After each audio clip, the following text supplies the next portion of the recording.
Hoş gördük bir daha hörmətli izləyicilər. Bugün biz sizə həm DİM, həm də MİQ imtahanlarında daim düşən, məxsusən Azərbaycan 9-11-ci əsrlər tarixində Azərbaycan ərazisində mövcud olmuş feodal dövlətləri, əmirlik və hakimliklərin və onların yerləşdiyi əraziləri, məxsusən mərkəzlərini xəritədə necə asanlıqla müəyyən etmək yollarını diqqətə çatdırmağa çalışacağıq. Belə ki, Xürrəmlər üsyanı yatırılsa da nəticəsiz qalmadı. Yəni, zəiflən ərəb xilafəti artıq ərazilərə nəzarət edə bilmədi və əyalətlərdə olan hakimlər müstəqilləşərək öz dövlətlərini və əmirliklərini yaratdılar. Biz gördüyünüz kimi bütöv Azərbaycan ərazisində həm bəzi əmirliklər qeyd etmişik, həm də dövlətlər. Biz ilk öncə dövlətlər haqqında məlumat verəcəyik, sonra isə digər əmirliklər haqqında və hakimliklər haqqında məlumata keçəcəyik. İlk öncə Şirvanşahlar dövlətinin yaradan, yəni sülalənin banisi Yezid ibn Məzyədin 8-ci əsrin sonlarında Aranda, yəni Kür və Arat çayı arasında olan ərazidə mərkəzi Bərdə olan yarım-müstəqil feodal hakimliyi yaratmışdı ki, 859-cu ildə onun oğlu Məhəmməd ibn Yezid mərkəzi Gəncəyə köçdü və onların mövqeyi məhkəmələrində nüfuzları artdı. Bərdə və Gəncənin təyin olunma yollarına gəldikdə isə gördüyünüz kimi bu Göyçə gölüdür. Göyçə gölünə şərqət xətt çəkdikdə gördüyünüz bu da Tərtər çayıdır. Məhz onun üzərində Bərdə şəhəri yerləşir. 859-cu ildə mərkəzi Məhəmməd ibn Yezid Gəncəyə köçdü. Gəncəni də Göyçə gölünün şimalından şərqə xətt çəkərək Kürün məhz əyilən yerin aşağısında tarixi Gəncə şəhəri yerləşir. Amma tarixi proseslərin gedişatı Məzyədləri Şirvana çəkilməyə məcbur edəcək və Şirvana gələn Məzyədin nümayəndəsi Heysam bin Xalid 861-ci ildən 1538-ə qədər mövcud olmuş Şirvanşahlar dövlətini yaradacaq. Bu dövləti 3 sülalə Məzyədlər, Kəsranilər və Dərbəndlər idarə edəcək. 3 paytaxt şəhəri olmuşdur. Gördüyünüz Bakının şimalında, Xəzərin sahilində Şirvan şəhəri 861-dən 918-ə qədər, 918-ci ildə isə Əbu Tahir Şirvanşah hökmdarı mərkəzi Şamaxıya köçdü. 1192-ci ildə Şamaxıda zəlzələ səbəbilə isə 1-ci Axistan paytaxtı Bakıya köçdü və 1192-dən 1538-ə qədər, yəni Təhmasib bu dövlətin varlığına son qoyana qədər məhz Bakı onun paytaxtı oldu. İkinci haqqında bəhs edəcəyimiz dövlət Şəddadilərdir. Şəddadilər sülaləsinin banisi Məhəmməd ibn Şəddaddır. 951-ci ildə o dəvli tutaraq, hələ Salarilərin mövcudluğu dövründə burada əmirlik yaratsa da, amma möhkəmlənə bilmədi. Yəni, bu əmirlik böyüyüb dövlətə çevrilə bilmədi və yenidən Salarilərin nəzarətinə keçdi.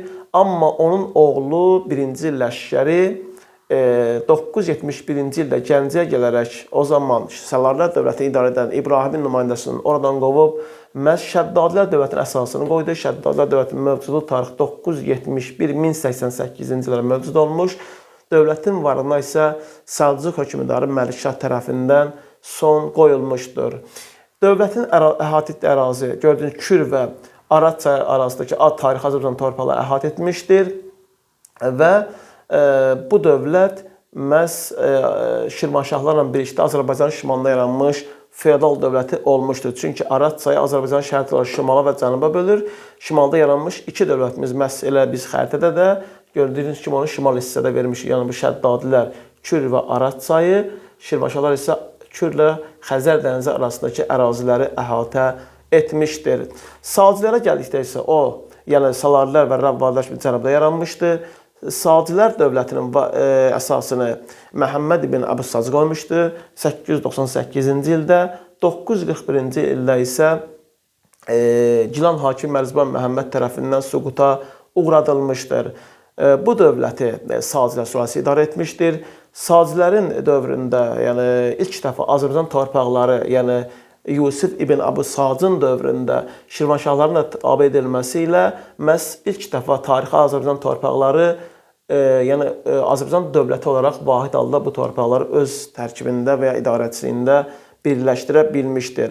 Onların siyasi mərkəzinə gəldikdə isə Marağa və Ərdəbil olan paytaxtı olmuşdur. İlk öncə Marağa idi. Marağanı biz necə təyin edə bilərik? Xəritədə gördüyünüz bu Urmiya gölüdür və Urmiya gölünün aşağısındakı bu çıxıntı ki var, onun qarşısında məhz Marağa şəhəri yerləşir. Ərdəbil isə Təbrizdən nisbətən şimal-şərqdə Xəzərin qərbində olan tarixi şəhərimizdir. Məhz bu Salcılar dövlətinin paytaxtı olmuşdur. Salarilərə gəldikdə isə o da cənubda yaranmışdır. Mövcudluq tarixi 941-981-ci illər, 10-cu əsrdə mövcud olmuşdur. Bu dövlət də Salcilər kimi, türk mənşəli sülalə tərəfindən idarə edilmişdir. Çünki Şirvanşahlar və Rəvvadi ərəb mənşəlidir. Şəddadilər kürd mənşəli qeyd olunurdu əvvəlki dərsliklərdə. Salcı və Salarilər isə məhz türk mənşəli sülalələr tərəfindən idarə olunmuş. Bu dövlətin varlığına da məhz ərəb mənşəli Əbilizə Rəvvadi son qoymuşdur. Salarilərin dedik ki, cənubda yaranmış, Mərzban Məhəmməd də yenidən Şirvanşahlar tabe etməklə yenidən Azərbaycan torpaqlarını Salcılardan sonra Vahidallah birləşdirən ikinci hökmdarımız və yaxud Salarilər dövlət olaraq ikinci dövlətimiz olmuşdur. Salarilərin paytaxtı isə Ərdəbil şəhəri olmuşdur. Yəni bir paytaxtlar olmuşdur. O da gördüyünüz tarixi Ərdəbil şəhəri olmuşdur.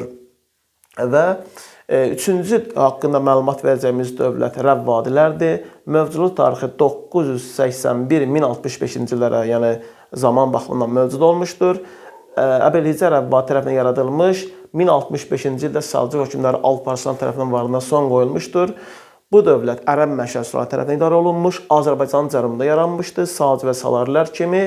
Amma onlardan fərqli olaraq şimala doğru, yəni bu ərazisini genişləndirə bilməmiş, yalnız Muğan hakimliyini şimalda tabe edə bilmişdir. Onun siyasi mərkəzi əvvəlcə Ərdəbil, sonra isə 10-cu əsrdə Əbilizə Rəvvadi paytaxtı Təbrizə köçürülmüşdür. Təbrizi necə müəyyən edə bilərik? Gördüyünüz Urmiya gölüdür ki, onun yuxarısından nisbətən mərkəzə doğru olan istiqamətdən şərqə xətt çəkilir. Məhz onun qarşısında tarixi Təbriz şəhərimiz yerləşmişdir. Əmirliklərə və hakimliklərə gəldikdə gördüyünüz Azərbaycan şimal ucqar nöqtəsində məhz Dərbənd şəhəri yerləşir. 869-1075-ci illərdə burada Dərbənd əmirliyi mövcud olmuşdur.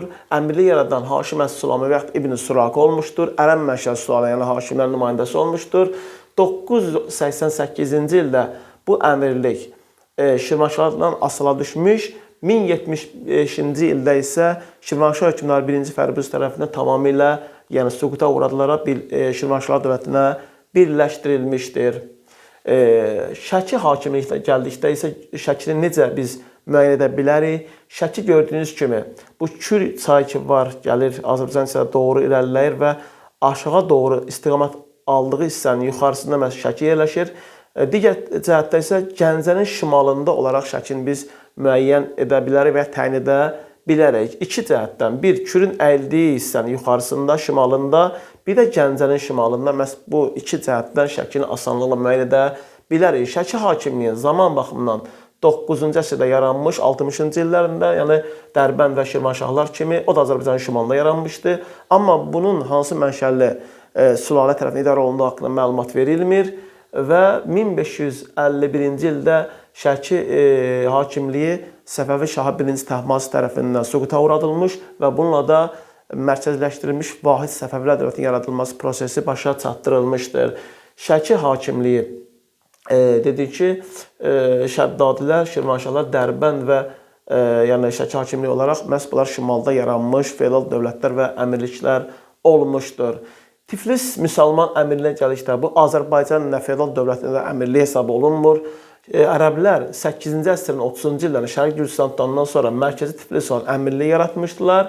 9-cu əsrin 60-cı illərində burada müstəqillik uğruna mübarizə başlamışdı. Məxsusən bu əmirliyi Şirvanşahlarda olduğu kimi 3 sülalə idarə edib. Yəni Şüeybilər, Şeybanilər, Cəfərlər, məhz Cəfərlər dövründə ərəb xilafətinin zəifləməsi səbəbilə müstəqillik uğruna mübarizə başladı. 9-cu əsrin 80-ci illərində tam müstəqil oldular və 8-ci əsrdən yaranan Tiflis müsəlman əmirliyi 1122-ci ildə Gürcülər tərəfindən süquta uğradıldı. Yəni Dediqor döyüşü 1121-ci ildə bu əmirliyin süqutunda həlledici oldu və Gürcü dövlətinin paytaxtına çevrildi. Bu şəhəri təyin etməyin ən asan yolu ki, yəni Kür çayı ki, Azərbaycan ərazisində daxil olan hissəsinin yuxarısında məhz Tiflis şəhəri yerləşir. Siz də kanalımıza abunə olmağı, bəyənməyi, paylaşmağı unutmayın.